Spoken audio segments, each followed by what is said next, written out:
मैं वेलकम करता हूँ आपको। और हम आज इस लेक्चर में देखेंगे कि हम नोड पैकेज मैनेजर को यूज़ करते हुए Vue.js का जो प्रोजेक्ट है उसको अपनी लोकल मशीन पे किस तरह सेटअप करते हैं।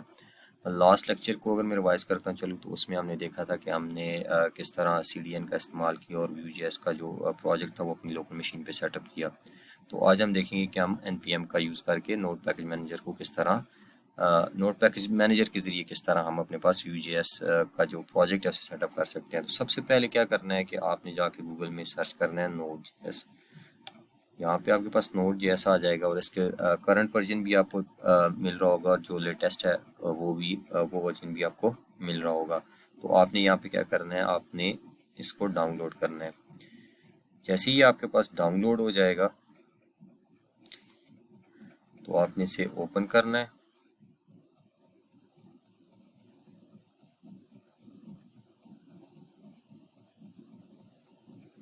ये आपके पास ओपन हो गया और फिर उसके बाद आपने क्या करना है कि इसे रन करना है। तो क्योंकि मेरे पास ऑलरेडी इंस्टॉल्ड है तो मैं इसे इंस्टॉल नहीं कर रहा, बल्कि आपने यहाँ पे इसका नेक्स्ट विजिट नेक्स्ट करेंगे तो ये एक सिंपल, इस तरह आपका सॉफ्टवेयर अपलोड हो रहा होता है उसी तरह ही ये सिंपली सॉफ्टवेयर इंस्टॉल हो रहा होता है उसी तरह यहाँ ये आपका Node.js भी इंस्टॉल हो जाएगा। तो मैं यहाँ पे इसको इंस्टॉल नहीं कर रहा तो क्योंकि ये मेरे पास ऑलरेडी इंस्टॉल्ड है। तो हम चेक करते हैं कि मेरे पास जो वर्जन है वो कौन सा इंस्टॉल है। तो सबसे पहले मैं कमांड प्रॉम्प्ट में जाता हूँ CMD में और यहाँ पे मैं मेंशन करूँगा node-v। तो ये मुझे वर्जन बता देगा। तो मेरे पास ये वर्जन इंस्टॉल है Node.js का। अब हम जाते हैं Vue.js की ऑफिशियल डॉक्स पे और वहाँ पे चेक करते हैं हमारे पास कमांड्स है जिनको हम रन करके Vue.js का जो प्रोजेक्ट है उसे इंस्टॉल कर सकते हैं। तो यहाँ पे सबसे पहले आप इसकी ऑफिशियल डॉक्स पे आएंगे, ऑफिशियल डॉक्यूमेंटेशन पे आएंगे तो यहाँ पे आपको एक कमांड मिल रही होगी, वो कौन सी है, npm create view @latest। तो आपने क्या करना है कि ये कमांड जो है इसको कॉपी करना है या आप जाके इस कमांड को अपने क्या कहते हैं जहाँ पे इंस्टॉल करना चाहते हैं आप जिस डायरेक्टरी में, वहाँ पे जाके उस डायरेक्टरी में जाके इस कमांड को रन करना है। तो हाँ, हम जाते हैं अपनी जो डायरेक्टरी है उसमें इस कमांड को रन करेंगे और इसके थ्रू हमारे पास क्या होगा कि कुछ ऑप्शंस आएंगे। उन ऑप्शंस पे हम यस या नो में आंसर देंगे और उसके बाद हमारे पास हमारा प्रोजेक्ट जो है वो लोकल मशीन पे सेटअप हो जाएगा। तो चलते हैं सेटअप करते हैं अपने व्यू के प्रोजेक्ट को। तो मैं दोबारा जाता हूँ अपने CMD पे और यहाँ जाके मैं मेंशन करता हूँ क्योंकि मैं से डी में एक डायरेक्टरी है मैं उसमें इंस्टॉल करना चाहता हूँ। तो मैं वहाँ जाके लिखूँगा npm create view @latest। और जैसे ही मैं इंटर प्रेस करूँगा तो ये देख रहे हैं आपको अब मेरे पास इनकी इंस्टॉलेशन स्टार्ट हो गई है। तो इसने मुझे पूछा है need to install the following packages create view @latest और फिर मैं करता हूँ वाई प्रेस करूँगा यस। उसके बाद ये मुझे पूछता है कि आप प्रोजेक्ट का नाम क्या रखना चाहते हैं। तो यहाँ मैं प्रोजेक्ट का नाम दूंगा व्यू डी व्यू फंडामेंटल्स। तो ये व्यू का मैंने प्रोजेक्ट का नाम रखा, फिर मैं इंटर प्रेस करता हूँ। उसके बाद ये मुझसे पूछा है कि आप टाइप स्क्रिप्ट ऐड करना चाह रहे हैं इसमें या नहीं करना चाह रहे, क्योंकि मोस्टली हमारे पास जो प्रोजेक्ट होता है उसमें अगर आप टाइप स्क्रिप्ट के साथ व्यू का प्रोजेक्ट करना चाह रहे हैं, उसमें टाइप स्क्रिप्ट ऐड करना चाह रहे हैं तो आप यहाँ से भी ऐड कर सकते हैं।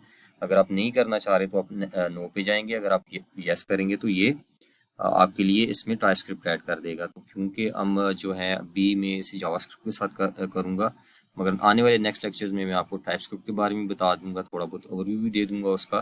तो जो फर्स्ट सेटअप है उससे मैं जावास्क्रिप्ट के साथ करता हूँ तो मैं क्या करूँगा, नो।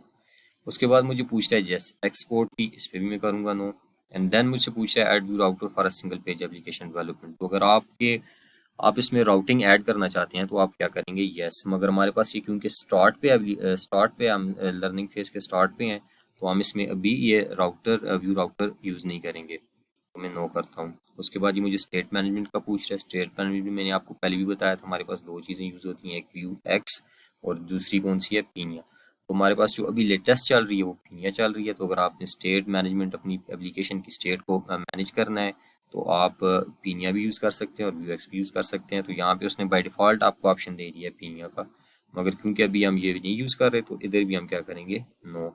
उसके बाद यूनिट टेस्टिंग के लिए आपको बता रहा है तो यहाँ पे भी आप नो करेंगे। फिर उसके बाद testing solution end to end testing होती है उसके लिए भी आप नो करेंगे। और उसके बाद ES lint for the code quality, आप अगर अपने कोड कोड रखना चाहते हैं विद क्वालिटी हो, मतलब आपकी टीम मेंबर्स के अंदर, तो आप इसको चूज़ कर सकते हैं, अदरवाइज़ आप नो कर लें। और ये आपके पास सेटअप हो गया। अब हम जाते हैं व्यू जेएस का जो जो हमने प्रोजेक्ट सेटअप किया है, इसको ओपन करते हैं और इसको रन करके देखते हैं कि हमारे पास इसका डायरेक्टरी स्ट्रक्चर क्या है और ये किस तरह रन होगा। तो हम दोबारा जाते हैं अपने वीएस कोड के अंदर और यहाँ पे जाके हम क्या करेंगे, ओपन फोल्डर, और यहाँ से हम डी में जाएंगे। यहाँ पे हमारे पास ये रहा, हमने इसे ओपन किया। तो ये देखते हैं, ये आप देख रहे होंगे कि आपके पास कुछ डायरेक्टरीज बनी हुई आई हैं जिसमें हमारे पास ये वी एस कोड की है पब्लिक, और ये सोर्स, उसके अंदर हमारे पास गिट इग्नोर है, index dot H T M L है, पैकेज डॉट जेसन की फाइल है, और ये V dot config dot J S है। तो मैं आपको इन डायरेक्टरीज के बारे में थोड़ा बहुत ओवरव्यू देता चलूँ। तो सबसे पहले हम चलते हैं मेन डॉट। अगर मैं मेन डॉट जेएस को ओपन करूं तो ये मेन डॉट जेएस की जो फाइल होती है ये हमारे पास एक एंट्री पॉइंट के तौर पे यूज़ हो रही होती है हमारी एप्लीकेशन के अंदर। तो इसमें आपको मैंने पहले भी बताया था कि हम क्या करते हैं, क्रिएट ऐप, आप देख रहे हैं हमने इंपोर्ट किया कहाँ से, व्यू के अंदर, क्योंकि हमने एनपीएम के थ्रू इसे इंस्टॉल किया हुआ है तो इसके पैकेजेस यहाँ पे इंस्टॉल हैं। उसके बाद हमने एक फाइल इंपोर्ट की हुई है जो क्या है, ऐप की। और उसके बाद हम देखें उसी तरह क्रिएट ऐप को यूज़ कर रहे हैं डॉट माउंट, और ये उसी तरह हम ऐश और ऐप दे रहे हैं। ठीक है, तो अगर ऐश और ऐप आपको मैं बताता चलूँ तो ये कहाँ से आ रहा है, वही सारा प्रोसेस है, उसी तरह से ही हो रहा है। ये हमारे पास वो आईडी रही ऐप की। तो ये हमारे पास मेन डॉट जे एस की फाइल है। नेक्स्ट फाइल हम देखते हैं वो है गेट इग्नोर की। तो क्योंकि मैंने आपको बताया था कि मैं कोड जो होगा वो गेट आप पे रख दूंगा और वहाँ से आप इसे एक्सेस कर सकते हैं जो भी चीज़ें आपको चाहिए होंगी। तो ये गेट इग्नोर की ऐसी फाइल होती है जिसमें आप जो भी जिस फाइल का नेम या पाथ देते हैं तो उस पाथ पे जो भी फाइल पड़ी होती है या जो कोई फोल्डर पड़ा होता है उसे गिटहब पे अपलोड नहीं करता। उसके बाद नेक्स्ट फाइल हमारे पास index dot H T M L की, आपको मैं ऑलरेडी इसका ओवरव्यू दे चुका हूँ। फिर हमारे पास होती है पैकेज डॉट जेसन की फाइल, इसमें आपके जितने भी पैकेजेस होते हैं उनकी सारी इन्फॉर्मेशन होती है, जो भी डिपेंडेंसीज आप यूज़ कर रहे होते हैं उन सब के बारे में यहाँ पे होता है। सारी भी इंफॉर्मेशन आपको मिल रही होगी जो जो पैकेजेस यहाँ पे आप यूज़ कर रहे होंगे इस पूरी एप्लीकेशन के अंदर। और उसके अलावा आप देख सकते हैं यहाँ पे स्क्रिप्ट्स भी हैं। स्क्रिप्ट में ये डेव किस तरह रन होती है ये मैं आपको आगे चल के बताता हूँ कि ये डेव और बिल्ड और प्रीव्यू किस लिए यूज़ हो रही होती हैं। उसके अलावा रीडमी की फ़ाइल है। रीडमी फ़ाइल के अंदर आपके पास उसी तरह आपको सारी चीज़ें मिल रही होंगी कि आपने गिट पे डाला हुआ है और कोई आपका ये प्रोजेक्ट यूज़ करना चाह रहा है तो वो अपने पास अपनी मशीन पे किस तरह सेटअप करेगा। तो ये सारी इन्फॉर्मेशन इसमें है। उसके बाद हमारे पास vite config dot J S की फ़ाइल है। ये जो फाइल है हमारे पास, ये वीट क्या है, ये हमारे पास एक बंडलर है। जिस तरह वेब पैक है, वेब पैक हमारे लिए फाइल्स को या बंडल करता है, उसी तरह ये भी ये डेव सर्वर एक प्रोवाइड करता है और दूसरा हमारे पास जो होता है वो बंडल कर रहा होता है हमारी फाइल्स को। तो जो हमारे पास व्यू का प्रोजेक्ट है उसकी जितनी भी कन्फिग्रेशन है वो इसकी इसी के थ्रू हो रही होती है। तो यहाँ इसे हम यूज़ करेंगे डिफरेंट चीज़ों को कन्फिगर करने के लिए। तो ये आने वाले मतलब नेक्स्ट लेक्चर्स में आपको बताऊंगा कि हम इस फाइल को किस तरह यूज़ करते हैं या इसमें किस तरह चीज़ें हम डिफाइन करते हैं। उसके बाद हम आ जाते हैं ऐप डॉट व्यू में। ऐप डॉट व्यू की जो फाइल है हमारे पास, ये एक आप कह सकते हैं एक मेन कंटेनर या मेन कंपोनेंट है जो हमारे पास रेंडर हो रहा है वहाँ पे इस एप्लीकेशन में। तो यहाँ पे आप देख रहे हैं हमने इसे इम्पोर्ट किया हुआ है, इम्पोर्ट ऐप फ्रॉम और उसके बाद हमने क्या किया, dot slash app dot view, और उसे क्रिएट ऐप के अंदर हमने दे दिया। तो ये हमारा क्या था, फर्स्ट कंपोनेंट आप कह सकते हैं कि ये सारा एक हमारा कंटेनर कंपोनेंट है। तो ये आप देख सकते हैं ये सारी चीज़ें, इसमें हमारे पास ये टेम्पलेट है जो टेम्पलेट क्रिएट हुई है। उसके बाद हमारे पास जो कंपोनेंट्स हमने रीयूज़ की हुए हैं या इम्पोर्ट की हुए हैं वो, और ये स्क्रिप्ट और ये सेटअप, ये यहाँ पे यूज़ कर रहा है कंपोजिशन एपीआई। हमारे पास दो तरह के पैटर्न होते हैं, एक होता है ऑप्शंस एपीआई का और एक होता है कंपोजिशन एपीआई का। तो ये जो पैटर्न इसने यूज़ किया हुआ है यहाँ पे, ये कंपोजिशन एपीआई का है। तो आपको मैं फेमिलियर कर दूंगा कंपोजिशन एपीआई से कि हम किस तरह यूज़ करते हैं। आगे मैं आपको बताऊंगा कि किस किस तरह हम इस पे काम करते हैं। उसके बाद ये कंपोनेंट्स का फोल्डर आ गया। कंपोनेंट्स के फोल्डर के अंदर ये हमारे पास एक कंपोनेंट पड़ा हुआ है हेलो वर्ल्ड के नाम से, दूसरा पड़ा हुआ है वेलकम दी वेलकम, उसके बाद दी वेलकम आइटम, और ये सारी चीज़ें आप इसके अंदर देख रहे हैं। उसके बाद हमारे पास कुछ एसेट्स होते हैं। तो एसेट्स के अंदर हमारे पास क्या पड़ी हुई है, बेस CSS की फाइल है। ये आप देख रहे हैं सारी CSS पड़ी हुई है इसके अंदर। उसके बाद दूसरी मेन डॉट CSS की फाइल है, यहाँ पे आप देख रहे हैं ये सारी चीज़ें। तो ये सोर्स के अंदर हमारे पास ये चीज़ें, ये डायरेक्टरी स्ट्रक्चर जो है सोर्स के अंदर हमारे पास पड़ा हुआ होता है। तो चलें इस प्रोजेक्ट को रन करते हैं। तो रन करने के लिए हम क्या करेंगे, हम टर्मिनल पे जाएंगे और सबसे पहली कमांड जो देंगे हम वो देंगे npm इंस्टॉल की। npm इंस्टॉल क्या करेगा कि हमारे पास जितने भी पैकेजेस या जो भी हमारे पास मॉड्यूल्स हैं उन सबको क्या करेगा इस प्रोजेक्ट के अंदर लोड कर देगा, खास करके जो नोड मॉड्यूल्स होते हैं उनको।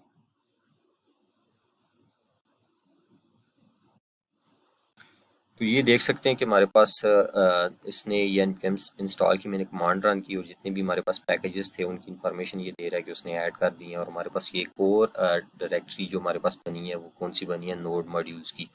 और आप देख रहे हैं इसके अंदर ये सारी चीज़ें हमारे पास बिल्ड की वीट और ये पेबल और रोल अप, ये सारी चीज़ें हमारे पास पड़ी हुई हैं। तो ये नोड मॉड्यूल्स की डायरेक्टरी हमारे पास क्रिएट हुई है आफ्टर हमने रन किया ये कमांड npm इंस्टॉल। उसके बाद जो नेक्स्ट कमांड हम रन करेंगे वो कौन सी करेंगे, npm रन और dev। तो ये देख सकते हैं कि हमारे पास जो सर्वर है वो उसने वो रनिंग फॉर्म में चला गया। तो हम इस पर क्लिक करेंगे और ये आपके पास आपकी Vue.js की जो एप्लीकेशन थी वो स्टार्ट हो चुकी है। आपका प्रोजेक्ट जो आपने सेटअप किया था वो स्टार्ट हो चुका है, ठीक है। तो ये आपके पास जो फर्स्ट कंपोनेंट था app.vue का, जो मैं आपको यहाँ पे बता रहा था app.vue, ये सारा जितना भी कोड हो रहा है वो यहाँ पे रेंडर हो रहा है हमारे पास। ये इमेजेस और उसके अंदर ये हेलो वर्ल्ड का कंपोनेंट और ये सारी चीज़ें तो वो आपको यहाँ पे नज़र आ रही हैं, ये सारी की सारी वहाँ से आ रही हैं। तो ये एक ओवरव्यू था नोड पैकेज मैनेजर का। उसके थ्रू आप अपनी लोकल मशीन पे क्या कहते हैं इसको सेटअप कर सकते हैं Vue.js के प्रोजेक्ट को। तो इसके बाद जो नेक्स्ट होगा वो हम इसी प्रोजेक्ट के अंदर चेंजेस करेंगे और इसी प्रोजेक्ट के अंदर हमारी लर्निंग होगी। तो मैं इसे गिटहब पे भी डाल दूंगा और उसका लिंक मैं आपको दूंगा और आने वाले नेक्स्ट लेक्चर में फिर आपको मिलता हूँ। Thank you so much.